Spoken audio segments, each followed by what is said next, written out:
Though each of them takes climate change seriously, every expert I talked to wanted to bring my attention to the same underlying problem. There are too many human beings using too much too fast. As a global community, we really have got to start dealing with the issue of population. Population growth continues to be not the elephant, the herd of elephants in the room. Can a single species that's come to dominate an entire planet be smart enough to voluntarily limit its own presence? Is there any precedence for that in nature? Wow. We have to have our abilities to consume reined in, because we're not good at reining them in if there are seemingly unrestrained resources. Species hit the population wall a lot and then they crash. I mean, that's a common story in biology. If that happens to us, in a way, it's the natural order of things. And I don't think we're going to find a way out of this one. I don't. As a scientist, what leads you to that conclusion?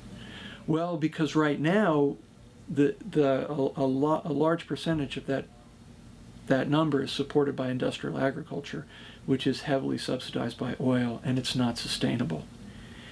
And and there's no going back. Without seeing some sort of major die-off in population, there's no turning back. What's the thing that nobody ever asked you that you wanted? Nobody's ever asked me if I'm scared. Yeah. And I am. I actually am scared. I lose sleep over all of this.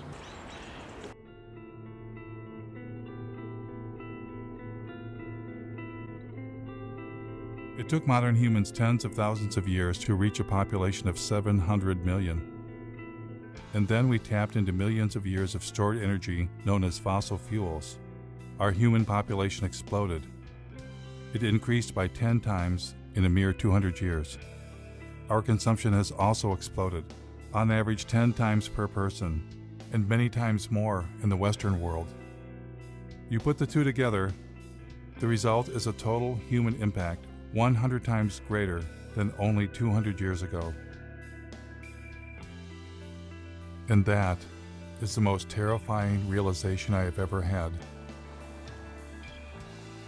We humans are poised for a fall from an unimaginable height. Not because of one thing, not climate change alone, but all the human-caused changes the planet is suffering from. So why are bankers, industrialists, and environmental leaders only focused on the narrow solution of green technology? Is it the profit motive? And why, for most of my life, have I fallen for the illusion green energy would save us?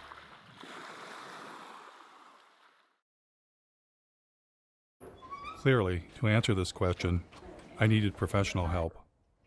Keep my stuff, but that ever. No. Never heard. I'll just be honest with you about my dilemma. You can be my, clinical, social, psycho. It's like the right has religion, and they have a belief in infinite fossil fuels. Our side says, oh, it's going to be okay. We're going to have solar panels. We're going to have wind towers.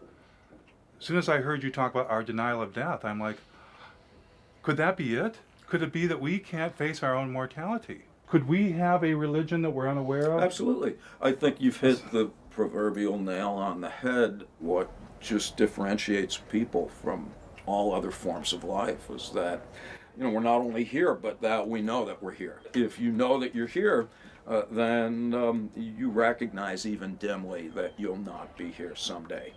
And on top of that, we don't like that we're animals.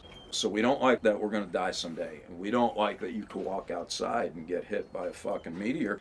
What human beings did back in yesteryear is to envelop ourselves in culturally constructed belief systems. Call them cultures, call them worldviews, schemes of things, whatever you call them, every human community has them.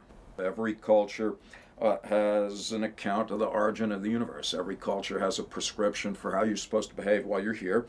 And every culture offers its denizens hope of immortality, either literally or symbolically.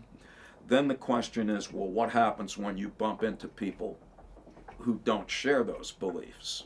whether you know it or not, whether you like it or not, that's undermining the confidence with which you subscribe to your own views and exposing you to the very anxiety that those beliefs were constructed to eradicate in the first place. If we're to make progress, whatever that word means, or even to persist as a form of life, we're going to need to radically overhaul our basic conception of who and what we are and what it is that we value. Because the people that you referred to earlier, both on the left and the right, that think we're going to be able to discover more oil or solar panel ourselves into the future, where life will look pretty much like it does now, only cleaner and better. Either with more oil or greener Correct. or both. I think that's just frankly delusional. What I'm hearing is that if I haven't come to grips with my own anxiety about death and life and presented with a reminder of that, Yeah. I'm highly likely to make some tragic decisions for the community. Yes.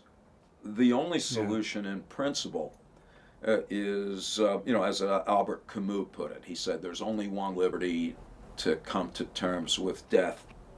Thereafter, anything is possible. I find that downright inspiring. As for our environmental leaders who dwelled in comfortable illusions, how tragic of decisions were they capable of making? I was about to find out.